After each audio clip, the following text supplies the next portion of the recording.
ප්‍රශ්න ශ්‍රේණියේදී අනුමාත්‍රිකා කප්පවත වශයෙන් මේ පාඩමට මේ විෂය නිර්දේශයට බෞද්ධ ශිෂ්ටාචාරයේ මේ විෂය නිර්දේශයට ඔක්කොම මාත්‍රිකා අනුමාත්‍රිකා 29ක් කතා කරන්න තියෙනවා. අනුමාත්‍රිකා ප්‍රධාන මාත්‍රිකා 10යි. ඒ 10 බෙදිලා යනවා මේ විදිහට. එතකොට 29ක් ඔක්කොම කතා කරන්න තියෙනවා. දැන් ওই ටික විස්තර සහිතව ගිය සතියේ කතා කළා. එතකොට දැන් මේකේ රෙකෝඩින් එක බලලා පපසරාට ඒ විස්තර ටික බලා ගන්න පුළුවන්. සමාධික මේ ටික මම වෙනමම කියලා දුන්න කොහොමද ගිය සතියේ. එතකොට මේ සතියේ අපි දැන් මේ දිග විස්තරයට යන්නේ නැතුව දැන් උන දල අදහසක් තියෙනවා. එහෙනම් අනුමාත්‍රිකා 29ක් කතා කරන්න තියෙනවා මේ අවුරුදු දෙකට. බෞද්ධ ශිෂ්ටාචාරයේ විෂය සම්බන්ධව. ඒතර මේ අනුමාත්‍රිකා 29න් තමයි ප්‍රශ්න හැදෙන්නේ. සාමාන්‍යයෙන් පාඩම් 7ක් හෝ 8ක් විතර කරගෙන යනකොට 7ක් කරද්දි පේපර් එකට ප්‍රශ්න එනවා ප්‍රශ්න 8ක් එනවා. ලියන ප්‍රශ්න 8ක් එනවා රචනා ප්‍රශ්න. ඒ රචනා ප්‍රශ්න 8න් 5කටයි උත්තර ලියන්න තියෙන්නේ. මම ඒව තෝරගන්න හැටි ඔක්කොම ඊ සතියේ කතා කළා. ඒව කිසි ගැටලුවක් නැහැ. පළවෙනි රෙකෝඩින් එක තියෙනවා ඒ විදිහටම. ඒක බලලා තේරුම් ගන්න පුළුවන්.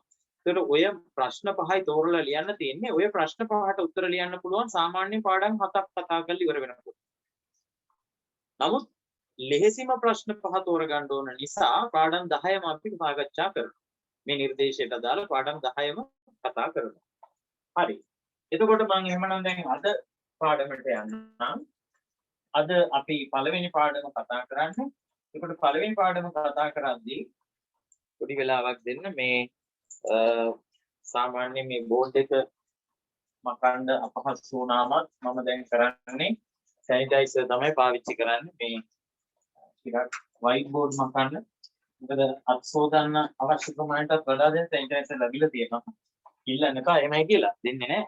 මේ නමුත් බෝඩ් එක කාර ටිකක් මාකර් පෙන් එක මේ නැකේ නැති වෙනකොට සැනිටයිසර් ගහුවම ටිකක් හරියනවා. හරි.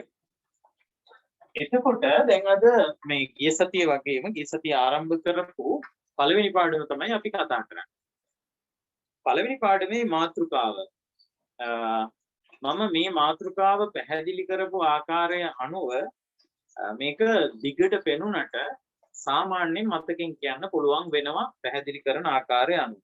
ඒක පළවෙනි වීඩියෝ එක බලද්දි පළවෙනි රෙකෝඩින් එක අහද්දි බලද්දි පැහැදිලි වෙයි.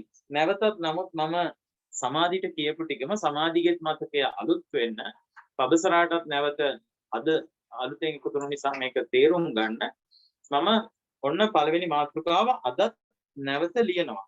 ලියලා කෙටි වෙලාවක් තුල ඒක පැහැදිලි කරලා පාඩමට යනවා.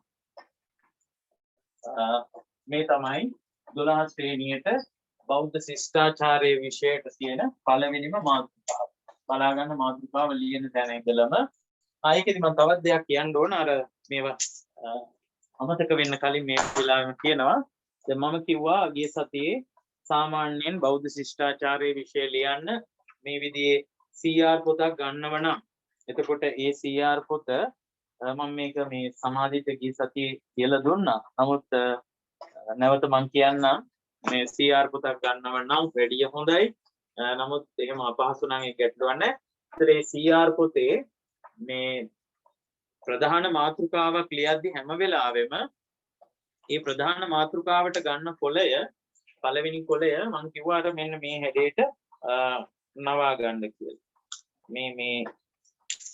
මේකත් මම මේවා හැමදේම කියන්න හේතුව වැඩ කරද්දි පිළිවෙලට වැඩ කරන්න ඕන නිසා මේ අර ඒ කොළේ මෙන්න මේ හැඩයට නවා ගන්න කියලා මම කිව්වා. මේ හැඩයට අර අපි හිතමු පොතේ මේ විදියට එන විදියට නවලා ඊට පස්සේ ඒක මෙතනින් දැන් මම මේ පොතක් නෙවෙයි පිටු ටිකක් මගේ අතේ තියෙන ඒ නිසායි මෙහෙම කළේ.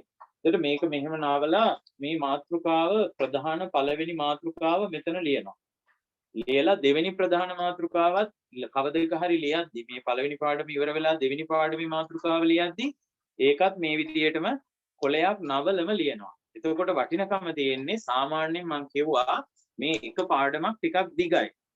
ඒ දිග පාඩමක පිටු 20ක් 25ක් සමහර විට එක පාඩමකට අපි ලියනවා. ඒ ලිව්වට පස්සේ අර ඒ පොලිටික පාඩමෙන් පාඩමට වෙන් වෙලා පේන්නේ ප්‍රධාන මාතෘකාව අර විදිහට පොළයක් නවල ලිව්වට පස්සේ. ඒ නිසා එහෙම ලියන්න කියන එක මම ඊ සතියේ මතක් කළා. කෝකටත් කෙටි සටහනක් වශයෙන් මේ කටු සටහනක් වශයෙන් හරි මේ වෙලාවේ ලියා ගන්නවා නම් එහෙම හෝ නැත්නම් ගෙලින්ම තමන් මේ විෂය ලියන පොතේම ලියනවා නම් හෝ කොහොම හෝ ඒවා මාතෘකාව පැහැදිලිව ලියා ගන්න. එහෙනම් මම අද පළවෙනිම මාතෘකාව ලියනවා. අකුරු පොඩක් රතු පාටින් ලියද්දී අපැහැදිලි වගේ මට පේනවා වයිට් බෝඩ් එක වරින් වර පැහැදිලි වෙනවා. නමුත් කමක් නැහැ තාක්ෂණික දෝෂයක් වෙන්නේ නැති මම කළු පාටින් ඒ නිසා ලියන්නම් කළු පාට පැහැදිලි වෙයි කියලා හිතනවා. ඔන්න පළවෙනි මාතෘකාව ප්‍රාග් බෞද්ධ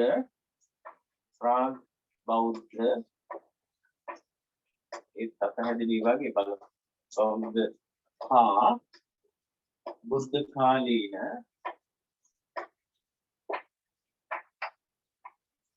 ප්‍රාග් බෞද්ධ හා බුද්ධ කාලීන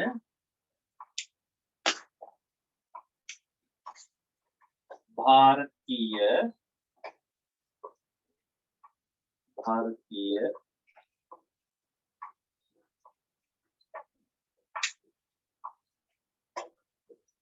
समाज आगमिक देशपालनिक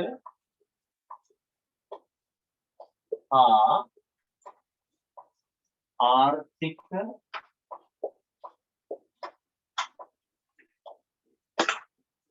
පසුබිම අධ්‍යයනය කිරීම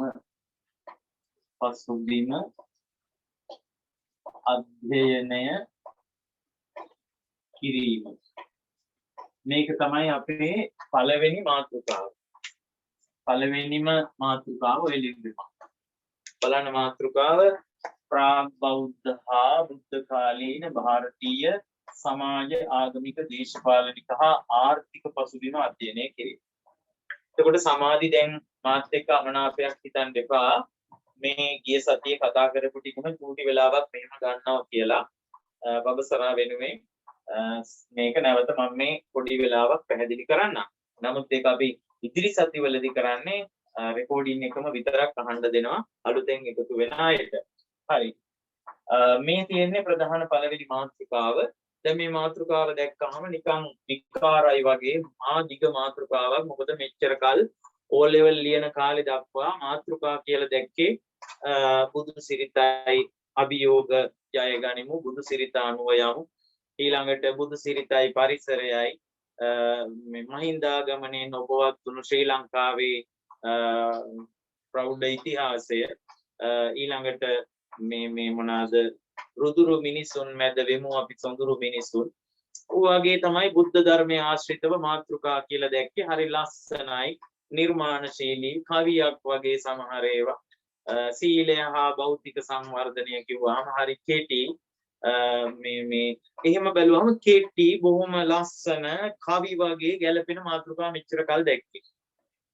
එහෙම දැකලා දැන් මේ උසස් පෙළ කරන්න ගත්තාම බෞද්ධ ශිෂ්ටාචාරයේ විෂය පළවෙනි පාඩමේ පළවෙනිම මාතෘකාව දැක්කට පස්සේ සමහර විට එතනින්ම විෂය ඇති වෙන්නත් ඉඩ තියෙනවා සමහරෙකුට. එහෙම වෙන්න පුළුවන්. නමුත් එහෙම ගැඹුරෙන් හිතන්න එපා. ඔන්න බලන්න මොකද්ද මේ මාතෘකාවේ කියන්නේ කියලා තේරුම් ගත්තාම මාතෘකාව මතක හිටිනවා. බෝඩ් එක දිහා බලන්න නැතුව කියන්න පුළුවන්. බලන්න මොකද්ද මාතෘකාවේ කියන්නේ කියලා. මම මෙහෙම කියන්නම්. පුතේ මේ බෞද්ධ ශිෂ්ටාචාරයේ විෂය ඉගෙන ගනිද්දී මේක බුදුහාමුදුරුවනේ ලෝකයට හඳුන්වලා දුන්නේ. අද බෞද්ධ ශිෂ්ටාචාරය කියලා විෂයක් ගැන අපි කතා කරන්නේ නැහැ. බුදුහාමුදුරුවෝ නොහිටියනම්. බුදුහාමුදුරුවෝ පහළ නොවුනනම්. බුදුරජාණන් වහන්සේ පහළ වෙලා අපට මේ ධර්මය කියලා දුන්නු නිසා බෞද්ධ ශිෂ්ටාචාරය යනුවෙන් විෂයක් ලෝකේ තියෙනවා. දැන් නබිනායකතුමා කියලා කෙනෙක් ඒ ආගමේ හැටියට ඉපදුන අය, එයා විසින් යම්කිසි දර්ශනයක් ලෝකෙට කියලා දුන්නා. ඒ නිසා එයා කියලා දීපු දහමට අනුව මිනිස්සුන්ගේ ජීවිත හැඩගැහුනහම ඉස්ලාම් දහම අදහන අයට තියෙනවා ඉස්ලාම් ශිෂ්ටාචාරය කියලා එකක්. ඒ නබිනායකතුමා නිසා ඒක කරගෙන යනවා. ඊළඟට ජේසුස් ක්‍රිස්තුස් වහන්සේ විසින් හඳුන්වලා දුන්න කිසියම් ආගමක්, ඒකට අනුව මිනිස්සුන්ගේ ජීවිත හැඩගස්වාගෙන ඒ ආගම අදහන අය ඉගෙන ගන්නවා ක්‍රිස්තියානි ශිෂ්ටාචාරය. ක්‍රිස්තියානි ශිෂ්ටාචාරය, ඉස්ලාම් ශිෂ්ටාචාරය ඒ වගේ බෞද්ධයන් වන අප විසින් බුදුරජාණන් වහන්සේ ලොවට පහළ වෙලා හඳුන්වලා දීපු ඒ දහමට අනුව ජීවිතය හැඩගස්වාගෙන යනවා. ඒ ශිෂ්ටාචාරයට ඒ අධ්‍යාපන ක්‍රමයට අපි කියනවා බෞද්ධ ශිෂ්ටාචාරය කියලා. ඒකට මේක හඳුන්වලා දුන්නේ බුදුහාමුදුරුවෝ නිසා මේ විෂය ඉගෙන ගනිද්දි ඉස්සෙල්ලාම මේකේ සුල මුල හොයාගෙන යන්න ඕනේ. කොතනින්ද මේක ආරම්භ වෙන්නේ කියලා. ඒකට හොඳාකාරවම අපි දන්නවා බුදුහාමුදුරුවෝ ඉපදුනේ ಭಾರತයේ නිසා. ඉන්දියාවේ කියලා කියන්නේ නෑ අපි. ඇයි අපි ඉන්දියාවේ කියලා කියන්නේ නැත්තේ පුතා? මෙන්න මේ ඉන්දියාව කියලා කියන්නේ අද අපි දකින මේ වගේ මේ පොඩි කොටසක්. පොඩි කොටසක් කියලා කිව්වට ලංකාව අපි සිටියමේ අඳින්නේ මේ විදිහට මේක මෙන්න මෙහෙම මුතු වැටයක් වගේනේ. එහෙම බැලුවම ලංකාව තමයි පොඩි රට. ඉන්දියාව කියලා කියන්නේ මහ විශාල රටක්. හැබැයි පුතේ අද වෙනකොට ඉන්දියාව කියලා කියන්නේ මේ වගේ පුංචි රටක් වුණාට ඉස්සර ಭಾರತය කියලා කිව්වහම මේ පුංචි රට නෙවෙයි. මේකට සෝවියට් ස්පාඤ්ඤ කියලා අද හඳුන්වන රටවල් නේපාලය ඊළඟට බංග්ලාදේශය ඔය කියන ගොඩාක් රටවල් අයිති මේ ಭಾರತය කියන දේශය. අද ඒකට ಭಾರತය කියලා කියන්නේ අද ඉන්දියාව කියලා කිව්වම මෙන්න මේ වගේ පොඩි කොටසක් විතරයි. තිබිච්ච ප්‍රමාණෙත් එක ගත්තාම මහ විශාල දෙවන්ත මහා ද්වීපයක්. මේකට කියන්නේ ජම්බු ද්වීපය කියලා. එතකොට ඒ නිසා අපි සාමාන්‍යයෙන් බෞද්ධ ශිෂ්ටාචාරයේ විෂය හදාරනකොට ඉන්දියාව කියලා කිව්වට ඒක වැරදි. සාමාන්‍යයෙන් අපිට පුරුද්දක් තියෙන්න ඕන ಭಾರತය කියලා මේ දේශය හඳුන්වන්න. බුද්ධ කාලය ගැන කතා කරද්දී ಭಾರತය කියන වචنين භාවිතා කරාම වඩාත් නිවැරදි. හරි. එහෙමනම් ඔන්න අපි දන්නවා මේ ಭಾರತය කියන ප්‍රදේශයේ තමයි ಭಾರತය කියන දේශයේ තමයි අපේ බුදුහාමුදුරුවෝ පහළ වුනේ. ඒ නිසා බෞද්ධ ශිෂ්ටාචාරයේ විෂය ඉගෙන ගනිද්දී ඒ විෂයේ සුලමුල හොයාගෙන යද්දී අපට ಭಾರತයට යන්නම වෙනවා. ಭಾರತයට යන්නම වෙනවා. මේ කියන ಭಾರತය නැමැති විශාල භූමි ප්‍රදේශයට යන්නම වෙනවා බෞද්ධ ශිෂ්ටාචාරයේ විෂය සුලමුල හොයා. ඒ මොකද බුදුහාමුදුරුවෝ මේක හඳුන්වලා දුන්නේ බුදුහාමුදුරුවෝ පහළ වුණේ ಭಾರತේ. ඒ ගියහම ಭಾರತයේ ප්‍රධාන අංශ 4ක් ගැන අපිට හොයන්න සිද්ධ වෙනවා. මොනවද මේ ප්‍රධාන අංශ 4? මෙන්න මේ අංශ 4. සමාජය, ආගමික තත්වය, දේශපාලනික තත්වය, ආර්ථික තත්වය.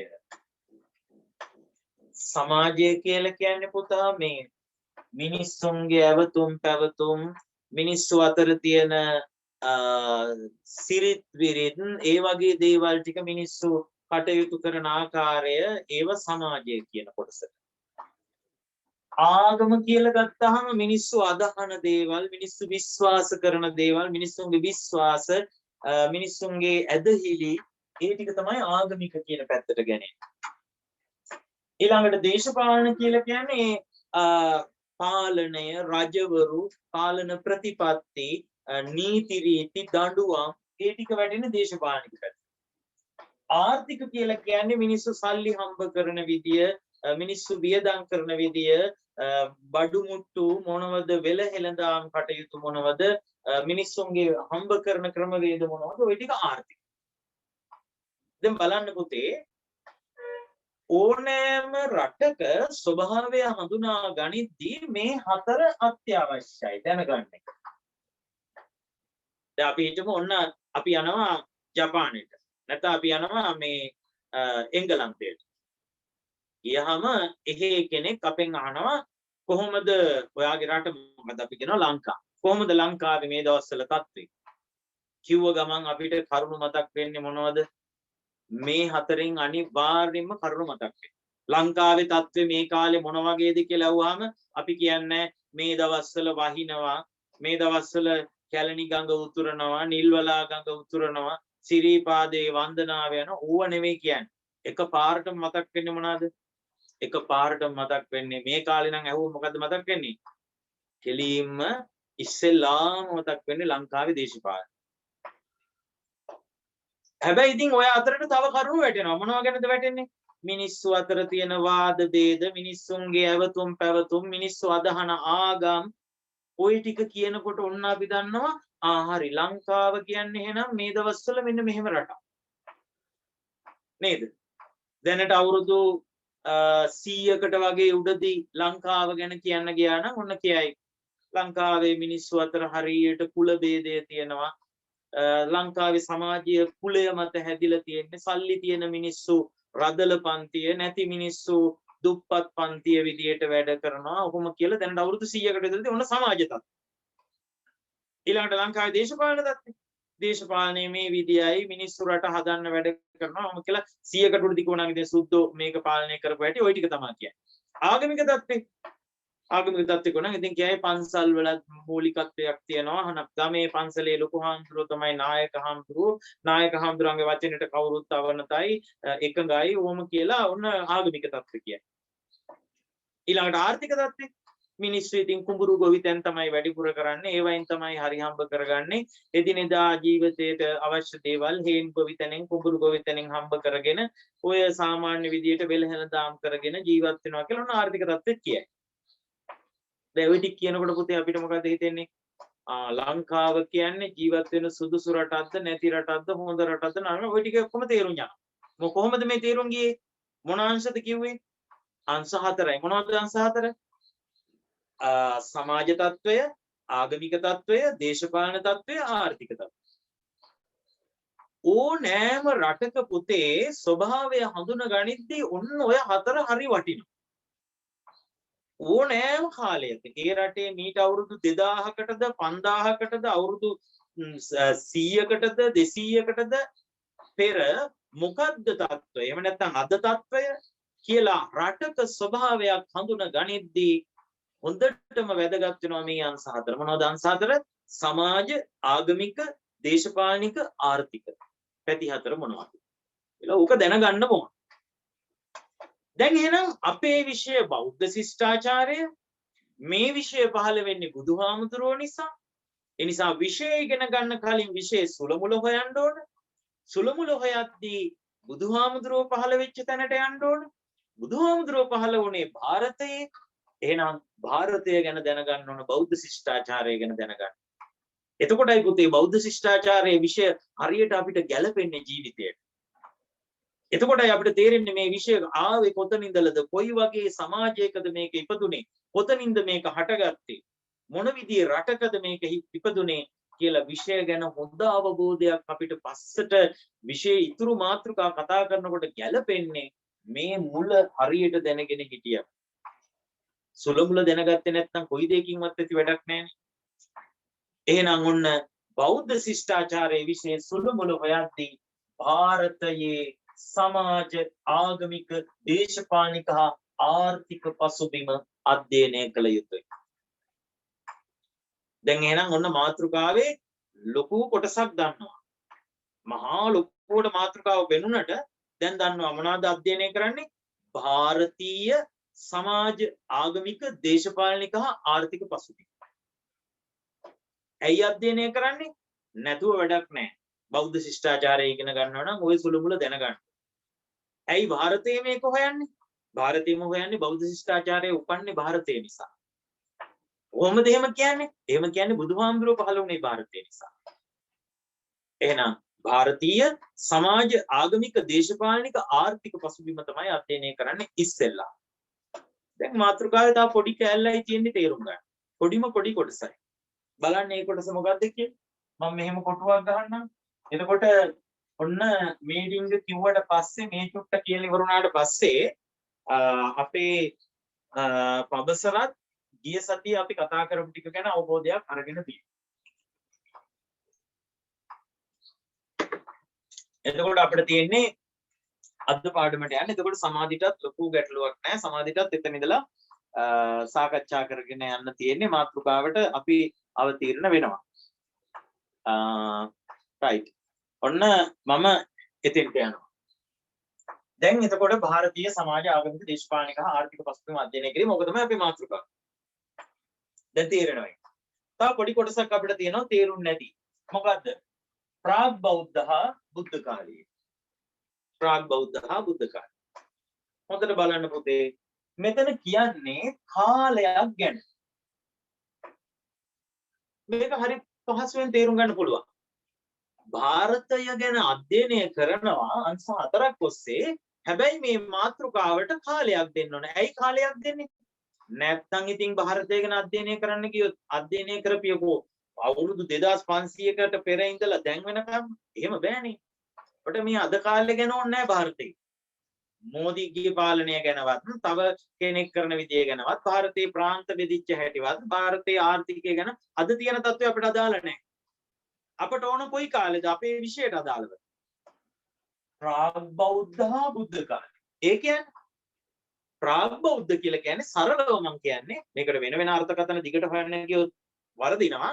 පාඩමට අදාළව මම කියන්නම් ප්‍රාග් බෞද්ධ කියලා මෙතන හඳුන්වන්නේ බුදුහාමුදුරුවෝ පහළ වීමට පෙර. බුදුහාමුදුරුවෝ පහළ වීමට පෙර ප්‍රාග් බෞද්ධ. බුද්ධ කාලීන කියලා කියන්නේ බුදුහාමුදුරුවෝ පහළ වුණාට පසු. දැන් බලන්න මාතෘකාව හරි පහසුවෙන් ඔන්න සරල වචනෙන් කියනවනම් බුදුන් වහන්සේ පහළ වීමට පෙර සහ බුදුහාමුදුරුවෝ පහළ වුණාට පසු ಭಾರತයේ සමාජ ආගමික දේශපාලනික හා ආර්ථික පසුබිම. ඔක තමයි අපි මේ පාඩමෙන් අධ්‍යයනය කරන්නේ.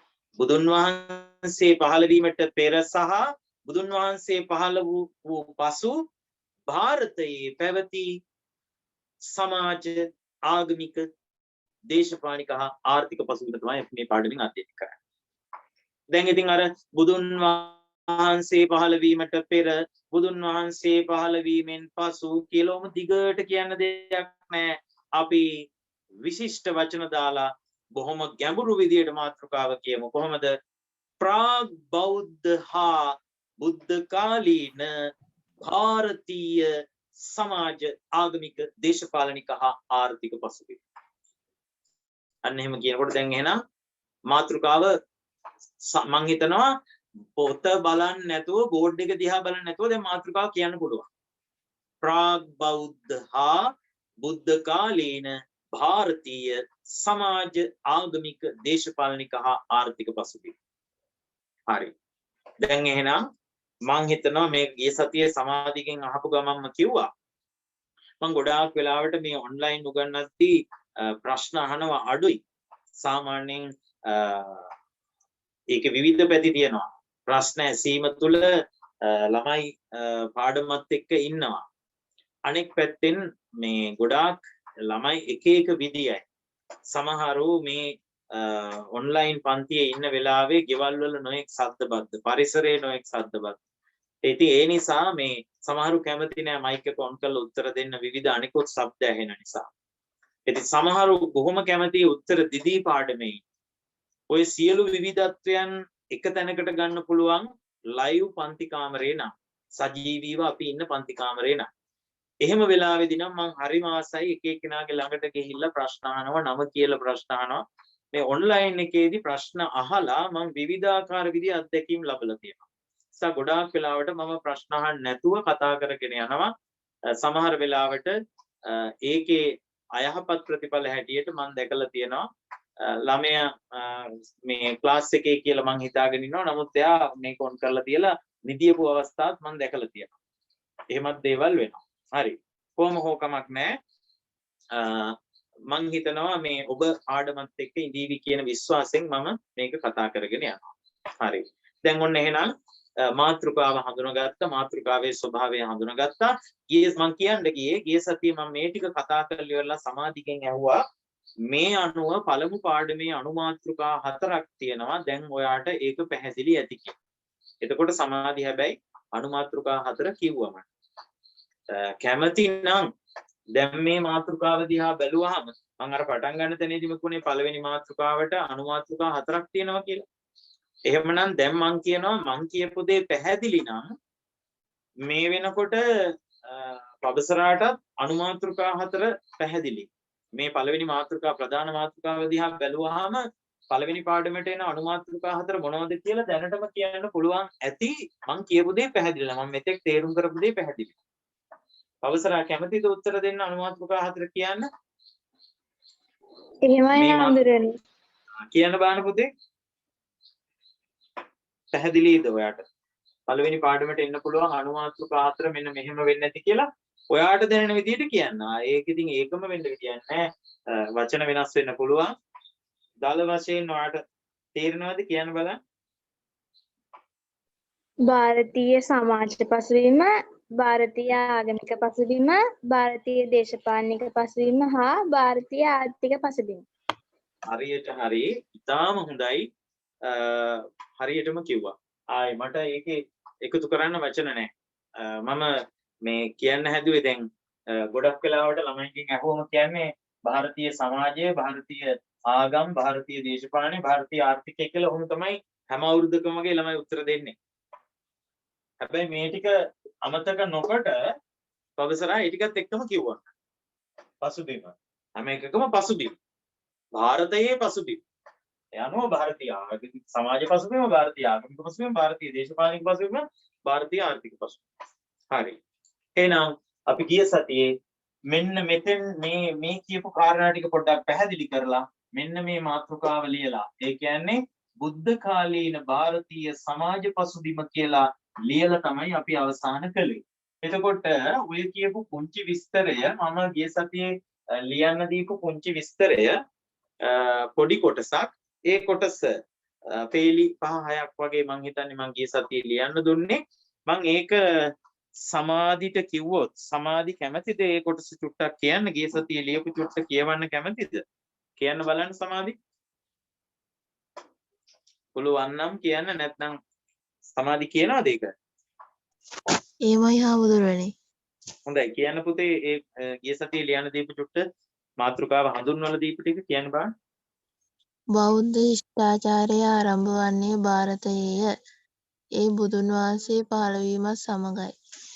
මේ නිසා බෞද්ධ ශිෂ්ටාචාරය හැදෑරීමේදී පළමු කොටම ಭಾರතය පිළිබඳ කෙටි විග්‍රහයක් දැනගත යුතුය. ඒ සඳහා බ්‍රාග් බෞද්ධ හා බුද්ධකාලීන ಭಾರತೀය සමාජ, ආගමික, දේශපාලන හා ආර්ථික පසුබිම අධ්‍යයනය කළ යුතුය. ඒ අනුව මෙහිදී මෙම පාඩමේ පළමු කොටස ලෙස අප අධ්‍යයනය කරනු ලබන්නේ බුද්ධ කාලීන ಭಾರತೀය සමාජ පසුබිමයි. හරි. ඕක තමයි අපි මේ ගිය සතියේ ලියපු චුට්ට. ඔච්චරයි අපි ගිය සතියේ නෝට් එකට ලියලා තියෙන්නේ. හරියටම මම හිතන්නේ රූල් 7ක් 8ක් වගේ වෙයි. ඊට වඩා වෙන්නේ නැහැ CR පිටුවක නම්. ඒ කියන්නේ දැන් ඔන්න මෙන්න මේ මාතෘකාව ගැන මේ බුදුහාමුදුරුවෝ මේ ಭಾರತයේ පහළ වුණු නිසා මේ ගැනයි අපි කතා කරන්න කියලා ওই ටික කියලා ඉවරයි. ඔච්චරයි අපි කිව්වේ. ඒ අනුව අපි මෙන්න මේ පළවෙනි මාතෘකාව ලියන්න සූදානම් වුණා ගිය සතියේ. එතනින් අපි නතර කළා. එහෙනම් මොන මේ සතියේ අපි ලියමු පළවෙනි මාතෘකාව. ඒ කියන්නේ ප්‍රධාන මාතෘකාවේ පළවෙනි අනු මාතෘකාව. ඒ කියන්නේ 1 එතන ඉඳලා දැන් මේ ප්‍රොෆෙසර් ලියද්දි රූල් 8ක් විතර අතහැරලා අර සටහන ලියා ගන්න රූල් 8ක් විතර අතහැරලා මම ඒක මේ තව පොඩ්ඩකින් පෙන්නන්නම්. ඒ සටහන ලියපු චුට්ට රූල් 8ක් විතර අතහැරලා ලියන්න 1 පළවෙනි එකේ පළවෙනි මාතෘකාව බුද්ධ කාලීන ಭಾರತೀಯ සමාජ පසුබිම.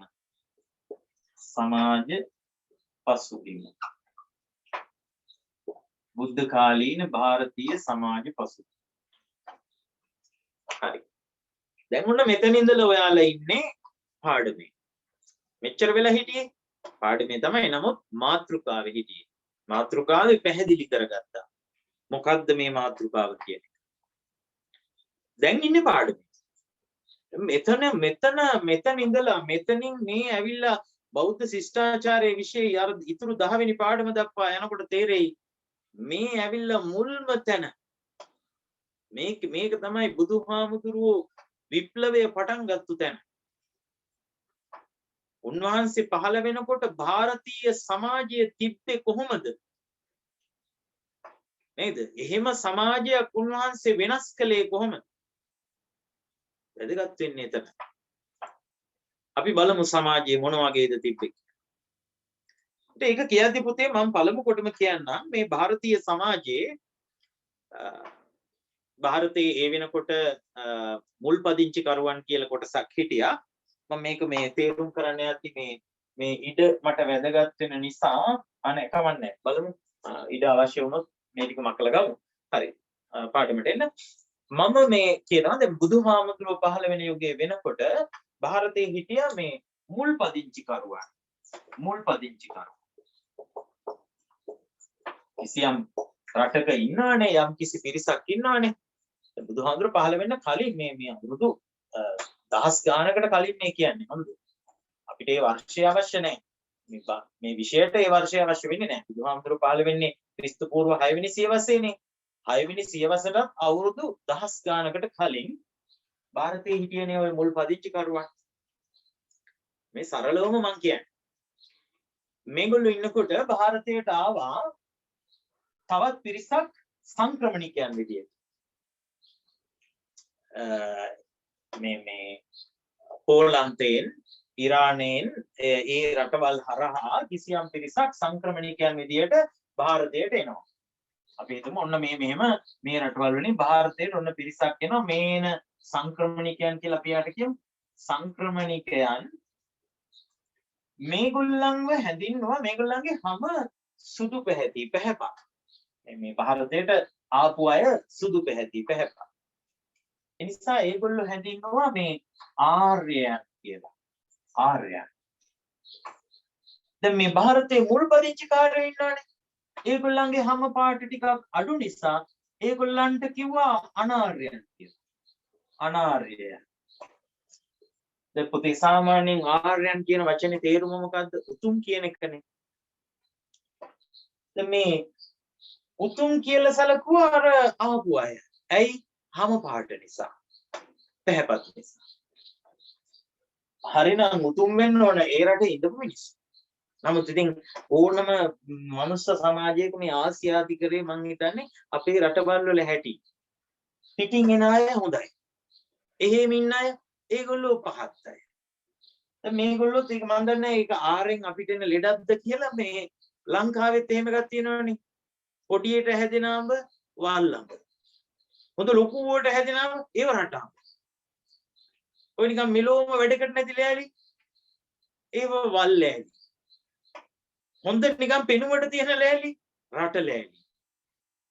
ඒ අපේ පුරුද්ද නිකන් අපි හොඳ දෙයට පිට රට නම දෙනවා. රට ඒ. මේවා ඒ තමන්ගේ ඒවා හරි නෑ. ඒක මං හිතන්නේ මේ කාලේ ඉඳලම තිබ්බ දෙයක්ද කොහෙද? ඉතින් අපේ අල්ලපු රටනේ. අරගොල්ලන්ගේ හැම පැහැපත් නිසා ඒගොල්ලෝ ආර්ය. එතකොට එහෙ හිටපු අය ඒගොල්ලෝ පිළිගත්තා අපි අනාර්ය. හැබැයි දැන් ඔන්න උහුම පොඩි ભેදයක් තිබ්බා ಭಾರතේ. ආර්ය අනාර්ය. මේක ලොකු ප්‍රශ්නයක් නෙවෙයි. කොහොම හෝ වේවා මේ ඉන්න ආර්යයෝයි අනාර්යයෝයි අනුපතේ දැන් මේ සමාජ තත්ත්ව කියන්නේ. ඔන්න සමාජය. මේ එහෙම දැන් මේ වගේ සමාජයක් තියෙනවා. මේගොල්ලෝ ගැන මම විශේෂ කාරණා ටිකක් කියන්නම් පුතා. මේ ආර්යයෝයි අනාර්යයෝයි මේගොල්ලෝ හරීම ප්‍රාථමික අදහස් තිබිච්ච අය. ප්‍රාථමික අදහස් කියන්නේ බොහෝම සරල අදහස් තිබුණේ. ප්‍රාථමික අදහස්. මෙයාලට තිබුණේ හරීම ප්‍රාථමික අදහස්. දැන් මොන තේරුම් ගන්න ඕන අනිත් දවසේ අහුවම කියන්න පුළුවන් වෙන්න ඕන ಭಾರತයේ මුල්ම පදිංචි කරුවෝයි ආපු සංක්‍රමණිකයෝයි මේ දෙගොල්ලොම ආර්ය අනාර්ය වුණා. මේගොල්ලන්ගේ ප්‍රාථමික අදහස් තිබිච්ච බව හරිම සුවිශේෂී කාරණයක්. මම ඒක රතු පාටිනුත් කොටු කරන්නම්. හරි වැදගත් ඒක. මොකද මේගොල්ලන්ට තිබුණේ හරිම ප්‍රාථමික අදහස්. ප්‍රාථමික අදහස් කියලා කියන්නේ මේ මිනිස්සු එච්චර ලොකු උගත්කමක් තිබුණේ නැහැ. මහා දැනුමක් බුද්ධියක් තිබුණේ නැහැ මේ බුදුහාමුදුරු පහළ වෙන්න සෑහෙන කාලයකට ඉස්සර. මේ මිනිස්සු ඒ නිසාම මේ මහ විශාල ගින්නක් දිහා බැලුවාම ඒ ගින්න දිහා බලනවා මේ හරි පුදුම වෙලා. අම්මෝ මෙච්චර මේ ගින්නට මෙච්චර දෙයක් කරන්න පුළුවන්. ගස් කොළන් ගොඩාක් පුච්චලා දාන්න පුළුවන්. අනිවාර්යෙන් මේව පස්සේ කවුරු හරි කෙනෙක් ඉන්නවා මේවයි නොපෙනෙන මොකක් හරි බලයක් ගින්නට තියනවා කියලා ගින්න ගැන දේවත්වයේ හිතනවා. දෙවි කෙනෙක් ඉන්නවා මේව පස්සේ. ඊළඟට මහා වේගයෙන් හුළඟ හමාගෙන එනකොට හිතනවා මෙච්චර බලයක් අපිට නෑනේ. මිනිස්සුන්ට බෑනේ මේ හුළඟට පුළුවන්නේ ගස් කොළන් අඹරලා පෙරලලා දාන්න. ඒත් අපිට බෑනේ එහෙම කියලා හිතද්දි මේ මිනිස්සු හිතනවා මේ හුළඟ පිටුපස්සත් ඉන්න අනිවාර්යෙන් දෙවි කෙනෙක්. ඊළඟට මහා විශාල ජල කඳක් ගලාගෙන ඇවිල්ලා කඳු පෙරලගෙන යද්දි කඳු මේ ජලයට නාය යද්දි මේ මිනිස්සු හිතනවා ජලය පසුපසත් අනිවාර්යෙන් ඉන්නවා බලගතු දෙවි කෙනෙක්. මේ මිනිස්සු වෙච්ච අපිට බෑනේ වාහනයක් පෙරලන්න. මිනිස්සු වෙච්ච අපිට බෑනේ ගස් කොළන් පෙරලලා දාන්න. මිනිස්සු වෙච්ච අපිට බෑනේ තප්පරෙන් කන්දක් බිමට දාන්න. මේ ජල කඳට පුළුවන්. මිනිස්සු පෙරලගෙන යන්න පුළුවන්. ගහකොළ අඹරගෙන යන්න පුළුවන්. කඳු පෙරලගෙන යන්න පුළුවන්. ඒ නිසා මේ මිනිස්සුන්ට හිතුණා ජලය පසුපසත් කවුරු හරි දෙවි කෙනෙක් ඉන්නවා. ඔන්න දැන් මේ මිනිස්සුන්ට මොකද හිතෙන්නේ? ස්වාභාවික වස්තුන් පසුපස දෙවි කෙනෙක් ඉන්නවා කියන අදහසක් මේ මිනිස්සුන්ට හිතෙනවා. ඔන්න දැන් පුතාලට තේරෙනවා එහෙනම් ಭಾರತೀಯ සමාජයේ ප්‍රාග් බෞද්ධ කාලේ, ඒ කියන්නේ බුදුහාමුදුරුවෝ පහළ වෙන්නට පෙර කාලේ හිටපු මිනිස්සුන්ට තිබුණේ ප්‍රාථමික අදහස්. මොනවද ප්‍රාථමික අදහස්? ස්වාභාවික වස්තුන් පසුපස දෙවි කෙනෙක් ඉන්නවා කියන අදහස තිබුණා. ස්වාභාවික වස්තුන් පසුපස දෙවි කෙනෙක් ඇත. දෙවි කෙනෙක් ඇත. ඔන්න ඒගොල්ලන්ගේ අදහස. දැන් මම මේක සටහන ලියනකොට තවත් පැහැදිලි වෙනවා. ස්වාභාවික වස්තුන් පසුපස දෙවි කෙනෙක් ඉන්නවා කියන ප්‍රාථමික අදහසක් මේ මිනිස්සුන්ට තිබුණා. ඉතින් කාලයක් යනකොට මේගොල්ලෝ මොකද කරන්න පටන් ගත්තේ? සුළඟ ගස් අඹරගෙන එනකොට මේ මිනිස්සු සුළඟ දිහා බලාගෙන මොනවා හරි ටිකක් කියනවා. අපි හිතමු සරල සිංහලෙන් අපිට තේරෙන විදිහින් අපි කියමු. සුළඟ දිහා බලාගෙන ඉඳලා මේ මිනිස්සු කියනවා අනේ සුළඟ අපිට අනතුරක් කරන්න එපා. අපිට හිංසාවක් කරන්න එපා. අපි හරිම අහිංසකයි කියලා ඔන්න ඔහම මොනවා හරි ටිකක් මතුරනවා. ගින්න මහා වේගෙන් ඇවිලිලා ලැබු ගිනි ඇති වෙලා කැලෑව ගිනි ගන්නවා දැක්කහම ගින්න දිහා බලාගෙන කියවනවා එහෙම වෙන්න එපා. අනේ අපේ පැටව ටික බේරන්න, අපේ කූඩුව බේරන්න, අපේ ගෙදර බේරලා දෙන්න, අපිව පුච්චන්න එපා කියලා ගිනි දෙවියන්ට කියනවා. ඊළඟට සුළං දෙවියන්ට කියනවා අනේ අපිට හානියක් කරන්න එපා. ජල කඳක් ගලනකොට ජලගඟ දිහා බලාගෙන කියනවා අනේ ජලගඟ අපිට හානියක් කරන්න එපා. ඔහොම කියලා ඔන්න මේ දැන් හරියට හෙමින් මතුරා මොනවද කියනවා. දැන් පුතේ ඔක මොකද වෙන්නේ? කාලයක් යනකොට අම්මලා එහෙම කිව්වහම අපිත් ඕක කියන්න පටන් ගන්නවා.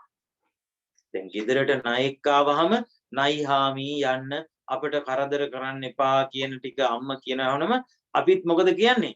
අපේ ජීවිත කාලේ කවදක හරි ගෙදරට ණයෙක් ආවොත් අපිත් අම්මා කියපු විදියටම කියනවා ණයි හාමි කියලා. ඒක ණයි හාමිද ණයි මහත්තයාද මොකද්ද කියලා අපි දන්නේ නැහැ. ඇහුනේ ණයි හාමි කියලානේ. අපිත් කියනවා ණයි හාමි යන්න එහෙම කියලා.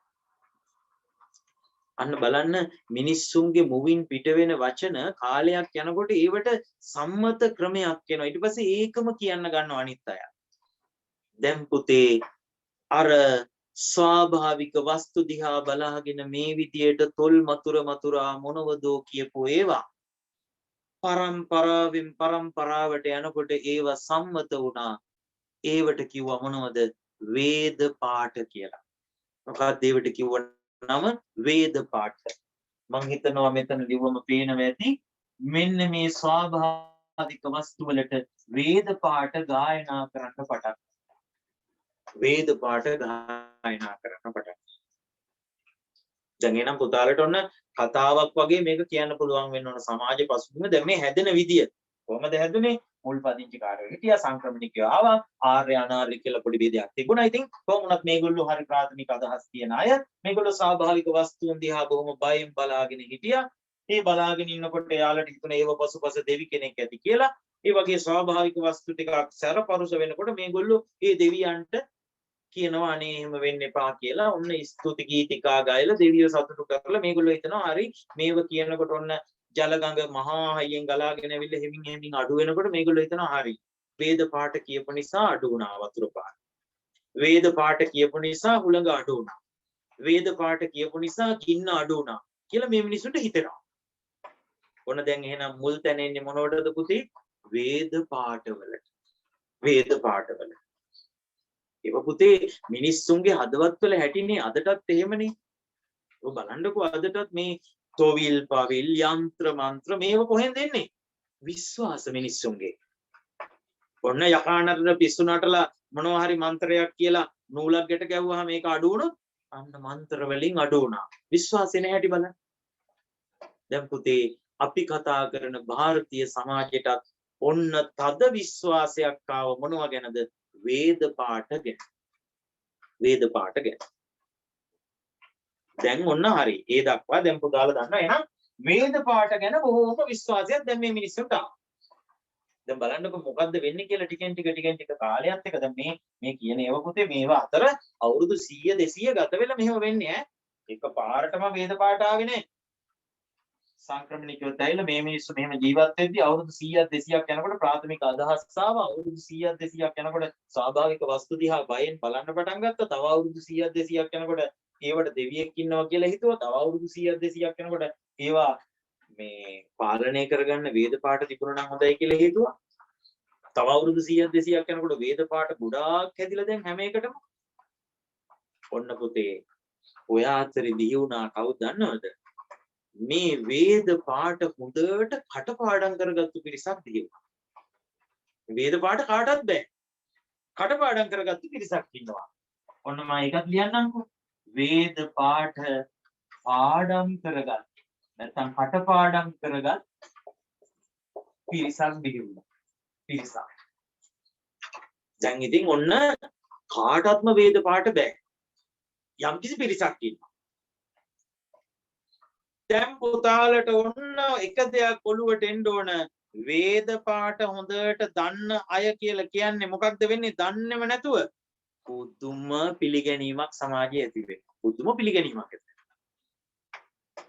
පිළිගැනීමක් විතරද? බයකුත් ඇති වෙනවා.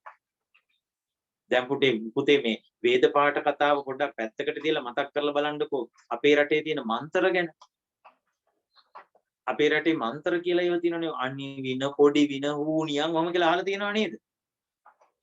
ඒවා වැඩිපුරම දන්නවා කියලා කිව්ව ගමන් මම මෙහෙම කිව්වට වරදක් හිතන්න එපා. මමත් දකුණේනේ මාතරනේ. අම්මෝ සමහර මිනිස්සු නම කිව්වම බයයි මාතර කිව්වම. ඇයි? ලංකාවේ පිළිගැනීමක් තියෙනවා මාතර අය හොඳට කොටි වින දන්නවා අනි වින දන්නවා අදිහූනියම් දන්නවා කියලා. නිසා මිනිස්සු පුදුම බයයි. මේ ලංකාවේ අදටත් බයයි.